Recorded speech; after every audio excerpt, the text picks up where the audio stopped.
Skeletons in the closet. I think everyone has at least one or two skeletons in the closet. And I will say that most of mine have been released, mainly because I had to be. There's a part of my story that I don't share a whole lot. And mainly because I don't even remember how bad it was most of the time. But there is a reason why bodybuilding is the cornerstone of my life. And, I remember having a boss back in the day who said, I just feel like you bodybuilders, you can't cope with life without bodybuilding.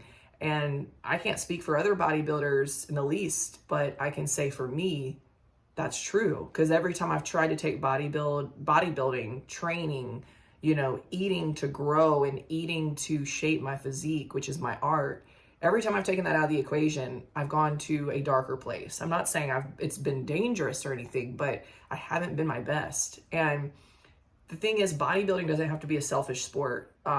Yes, it's an individual sport, but the way I see it is I have been able to take bodybuilding, make it a cornerstone of my life, and not just serve myself with it, make myself better, allow myself to tap into more self-love than I had before, and share that with other people so that they can do the same. I'm not just keeping the tricks to myself anymore. I'm a coach. And so I help women empower themselves. I help them get to a point where they do love themselves again, where they don't look in the mirror and think, I hate you. And that sounds harsh, but that's where a lot of us have started. That's where I started. My story started really dark. And I know there's people out there that think my social media is obnoxious as hell. I don't blame them, because I'm constantly talking about self-love and, you write the story, you're the author of the story, you're in charge of your narrative, taking the power back into your own hands. Because for so many years, I was powerless. Like, I hated myself a while back. You reverse 10 years ago, I was in such a dark place that I couldn't look at myself in a mirror. And it wasn't because I was unhappy with my physique. I mean, my physique had whittled away. I was just skinny at that point. But I couldn't look myself in the eyes in the mirror. I remember just feeling ashamed at who I had become. I was thick in addiction, and, I already had a predisposition to have depression and anxiety, if we're talking in labels. But I always felt this sort of sadness in my heart, and I never knew exactly where it came from or what it was. Some people call it the God hole, where, nothing, no amount of food or love or sex or anything is going to fill that. Especially if you go into recovery rooms, they talk about this. They talk about the God hole. And, people like me fill it with drugs for a while. And that's what I did. I used drugs. I used alcohol. I escaped completely. And it worked for a long time. It kept me alive for a long time. I was drinking a fifth and a half of liquor a day when I first went to rehab, and people couldn't tell I was drunk. They thought I was unhappy. They didn't think I was a very, just joyful person, I'll say.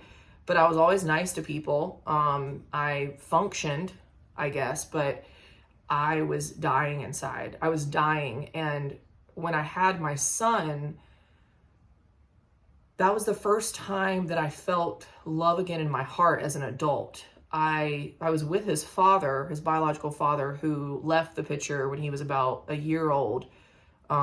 We were a terrible match. But when I had my son, Tristan, I felt something supernatural. I felt a love that was stronger than anything I'd ever experienced. And at that point, my addiction terrified me. It didn't scare me before because, to be honest, I didn't care if I died. But when I had Tristan, I loved that child so much from day one that I thought to myself, he deserves a mom. Like, he deserves to have a good family, to have a good life, and to never feel what I'm feeling inside. And I couldn't stop drinking for him. Like, I couldn't stop drinking. I couldn't stop using. I was just constantly self-medicating because, to be honest, I could not be in a room by myself. I wanted to kill myself. Like, when I was in a room by myself, I hated it because my thoughts would just go crazy. And I developed so many beliefs over time that were so wrong. They were so faulty that I didn't deserve love, that I was unlovable, that I was disgusting even, that I mean, the list goes on, and I don't even need to go quite all the way down that hole, but you guys can imagine how dark it got. And that's why today I always talk about self-development. And it goes deeper than just being, performing well. It's self-love. Like, it is getting yourself back and being able to sit in a room by yourself and be happy.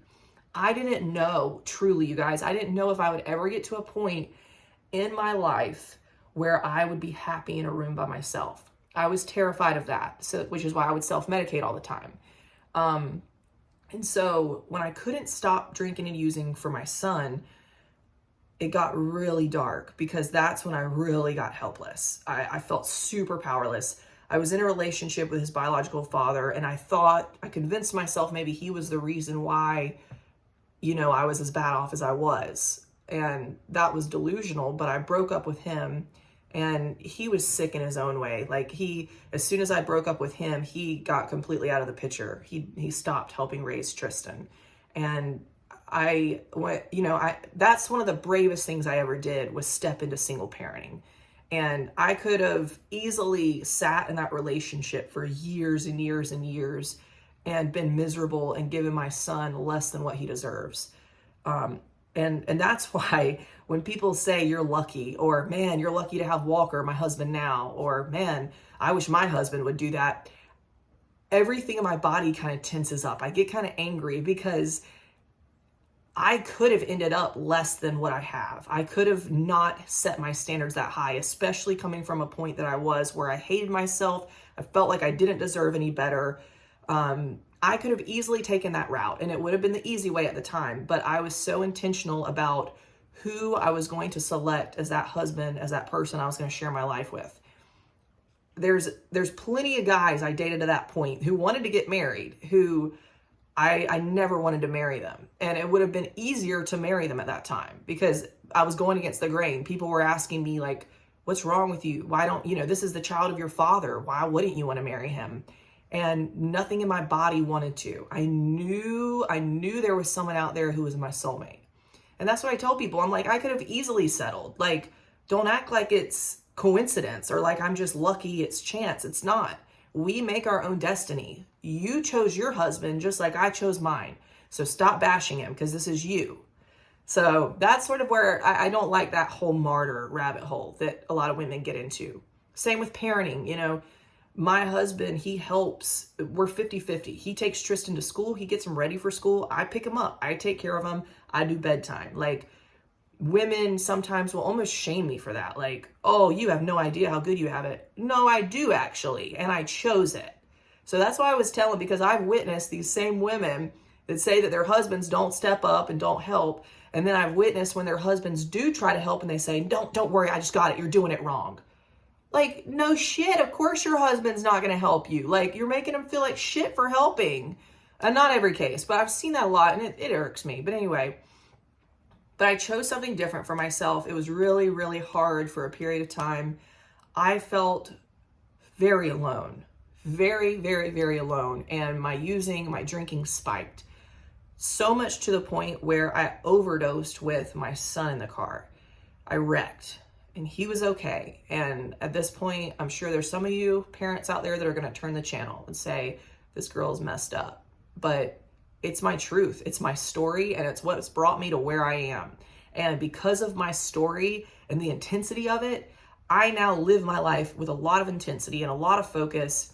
And I make a point every day to be a little bit better than I was the day before. And not only that, but to share my insight with other people, especially women, so they know how much power they actually have in their lives and how much self-love they still have room for. Because if there's any part of our life that we're not happy with, we need to love ourselves more. We need to go after what feels good. And I don't mean getting drunk. I don't mean eating a bunch of sugar. That doesn't make us feel good. That's a quick fix. It's a dopamine hit. But there are standards that we can have in our lives that give us lasting joy. And that's what I teach women to tap into. So, say all that to say, that was my breaking point. When I wrecked with my son in the car, that was my breaking point. I either was going to kill myself, or I was going to live differently and I was going to take all the help I could get. I was open to all the help I could get. I checked into my second rehab after that, and I stayed at that rehab for 90 days. I did a very intensive therapy program in there that saved my life. So I believe in therapy. I believe in getting help when you need it. I don't think there's any shame in it. We live in a really freaking tough world. I don't think there's any shame in getting help.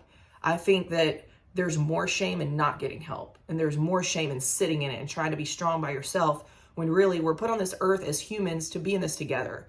So I've come through that. I still have my struggles, but I feel like it's my responsibility to help the next woman who's in there, who's struggling. And for a while I did that in recovery. That was my route of doing that.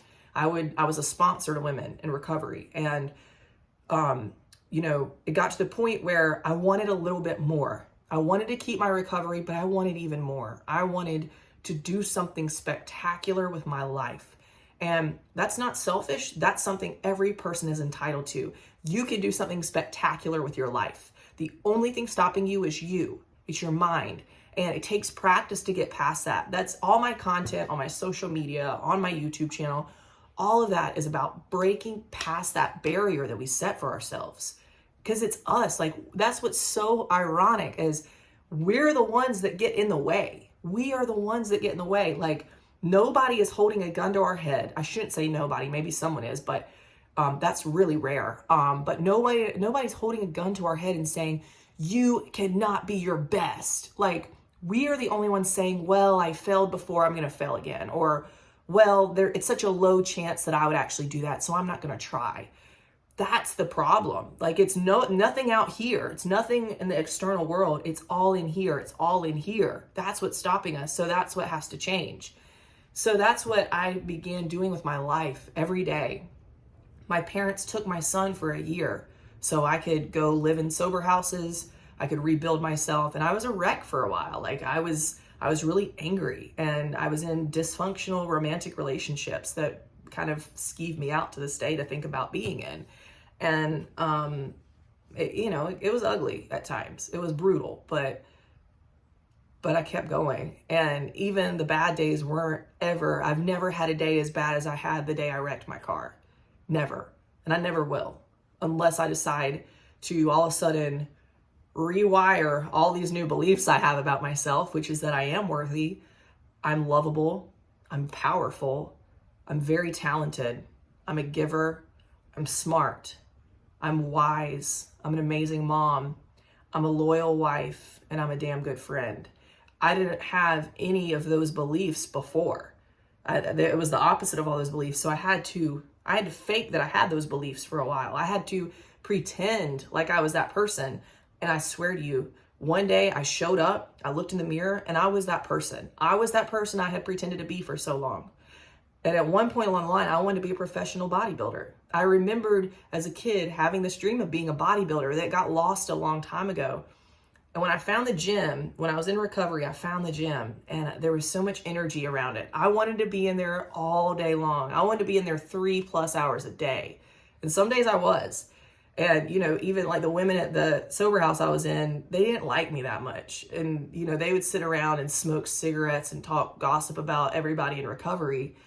And I would just bypass them. I'd say, hey, hey, you guys, keep my head down, keep going. Sometimes they wouldn't even say anything to me. They hated me.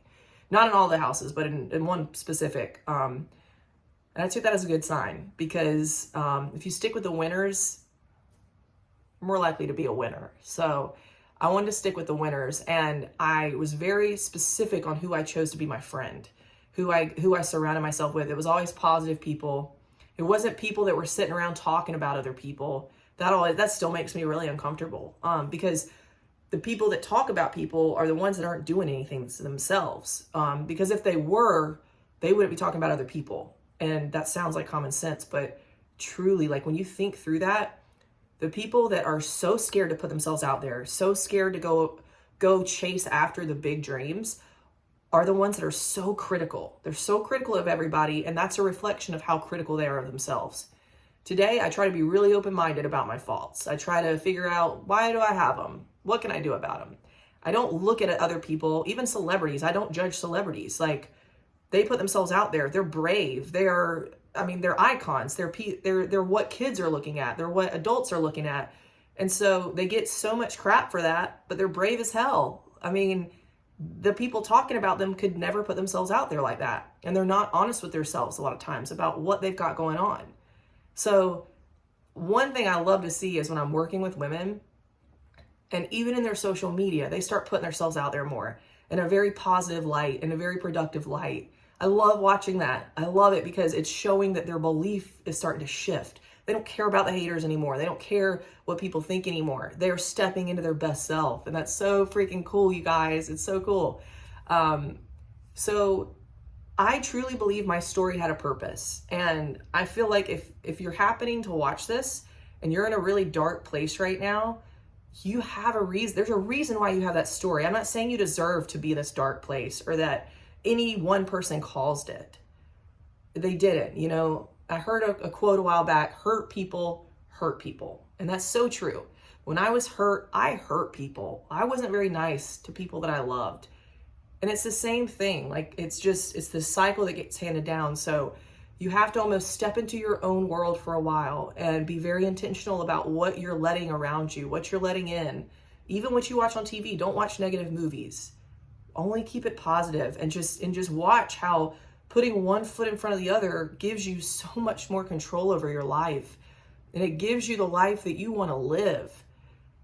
I slowly took back one element of my life at a time, starting with just not putting any alcohol or drugs in my body. That was the first step. I couldn't do that because once I did that, I couldn't work on anything else. So I did that first. Then I dove into therapy.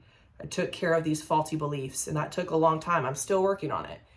And then bodybuilding showed up, and all of a sudden I had this method to work out all the trauma I had been holding in my body. Because even though my brain had processed the trauma for the most part, there was so much stored in my body that it was holding on to protect me. So I had to release that somehow, and I did that through bodybuilding. Then I realized I had a talent for it, and I have an eye for shaping a physique. And I went pro, and it gave me the opportunity to help other women. And it's just been one foot in front of the other, like one day at a time, taking one task at a time, and slowly getting control over each element in my life. And before long, like, I stand here and I believe that I can have any life I want. Right now, and I'm really honest about this, money is my boundary. I have a belief somewhere in myself that I don't deserve to have abundance in money.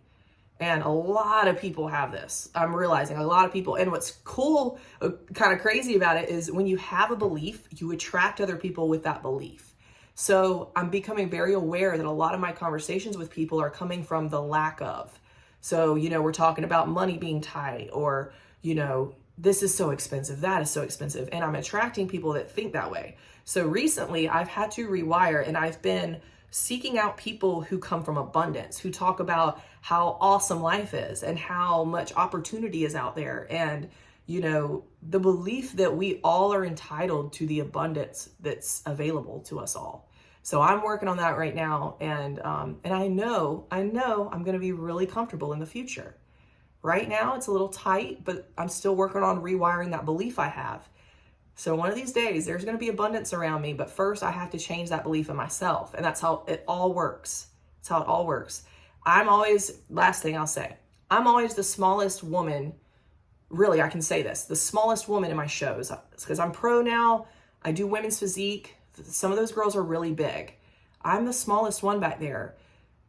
And the first show was really scary to me because I thought, I don't even belong here. I look silly, and I still managed to get 7th place. Then I got 6th my next show. I want to compete this year, and I plan on getting the top 5. So I'm going to keep working my way up. And what has helped is my belief has changed. It's not about being the biggest girl there.